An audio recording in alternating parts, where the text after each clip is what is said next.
donc aujourd'hui on se retrouve pour le book haul des achats du mois d'octobre. Donc il y en a un petit peu, j'ai réussi à réduire un petit peu mes achats, mais il y en a toujours, voilà, on n'arrive pas à arrêter complètement.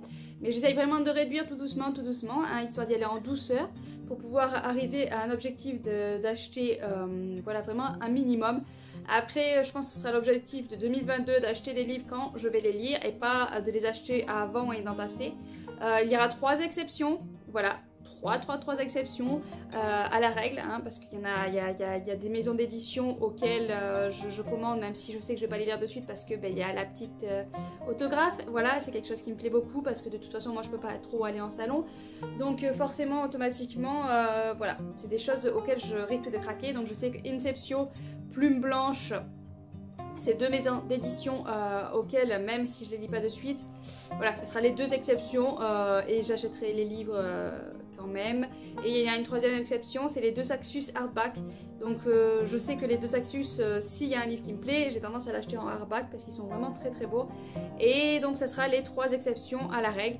Ça fait déjà beaucoup, hein, ça fait déjà beaucoup, mais bon, c'est vraiment histoire de diminuer les achats, mais quand même de rester dans une facilité. Mais bon, ça on verra ça début 2022, dans les objectifs, il y aura sûrement cette consigne-là. Mais on va attaquer tout de suite au lieu de blablater. C'est parti. Alors on va commencer par les livres lus, hein. J'ai acheté, donc, pas acheté... J'ai reçu en service presse Doulahan de Marine Kelada. C'est un auto-édité. J'ai contacté BOD. Voilà, j'ai tenté. J'ai contacté BOD. J'ai dit voilà, Doulahan me tente très bien. J'aimerais beaucoup pouvoir partager mon avis dessus. Est-ce que ça serait possible de l'avoir? Donc voilà, donc il est là. J'ai pu le lire ici très vite, ici très bien. C'est très fluide. Je vous ai fait un point dessus déjà, donc je ne vais pas m'attarder dessus. Mais bon, c'est une lecture que j'ai énormément aimée. Ensuite, un autre livre dont j'ai déjà lu, il y a La passeuse de mots, le tome 2 de Alric et Jennifer Twist aux éditions Hachette. C'est une lecture que j'ai énormément aimée, c'est un gros et beau bébé, mais bon voilà, ça se dévore, on aime être avec les personnages, donc le fait qu'il soit gros c'est que plus appréciable parce qu'au moins on reste longtemps avec les personnages. On n'a pas envie de les quitter à la fin du livre alors qu'on a passé déjà 700 pages avec, mais voilà, c'est encore une très bonne lecture et je crois même que ce tome 2 je l'ai préféré au tome 1. Voilà.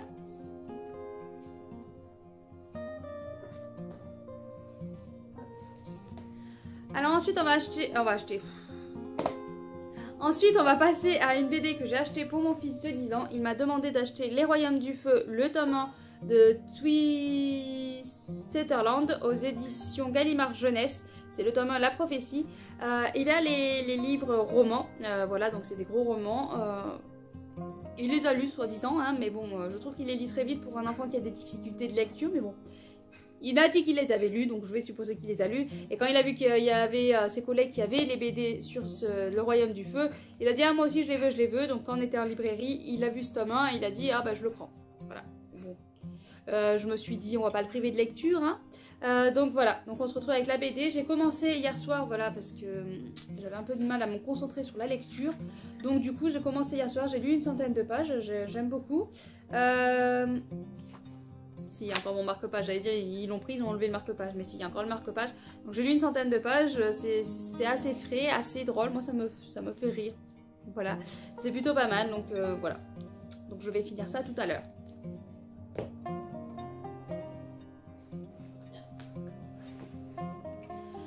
Ensuite, un autre service presse, l'auteur m'a contacté pour lire son livre Universal Legacy de donc Bahinde Silla.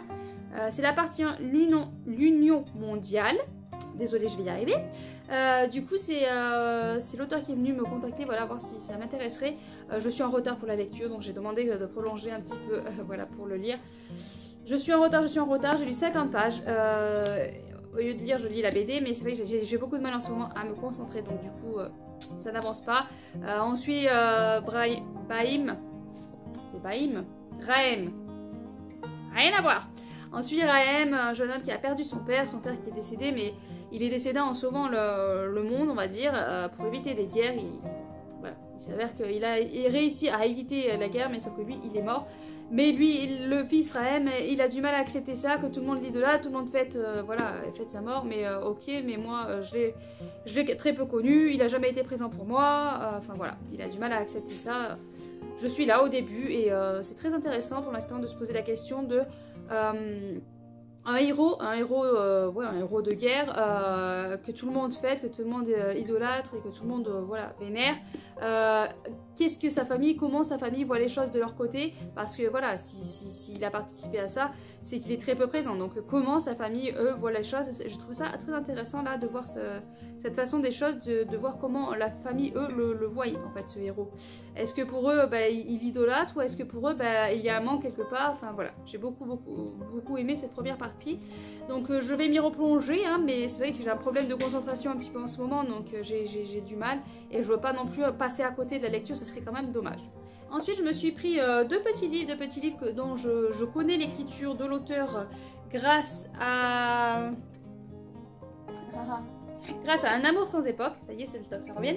Grâce à Un amour sans époque. Et du coup, je me suis dit, bon, j'aimerais bien tenter dans ces petits livres qu'il a fait. Il a une saga aussi en 3 tomes, mais voilà, je voulais pas non plus rajouter trop de livres dans ma palle. Donc j'ai pris des petits livres, et donc c'est de Jean-Luc Conessa. Donc j'ai pris Mississippi au-delà des couleurs. Et j'ai pris S'il te plaît, maman, réveille-toi. Donc voilà, c'est deux lectures qui m'ont l'air assez intéressantes. Je voulais me les procurer parce que je sais que la plume de l'auteur, j'aime beaucoup. Et les sujets ont l'air très intéressants. Donc je vais me plonger, ils sont tout petits, hein, donc il y a 130 pages et je crois que l'autre il fait une centaine de pages. Donc ça devrait se lire vite. Mais voilà, il faut quand même prendre 1 heure ou 2 pour pouvoir les lire. Donc dès que j'ai un petit peu de temps, je m'y plongerai dedans.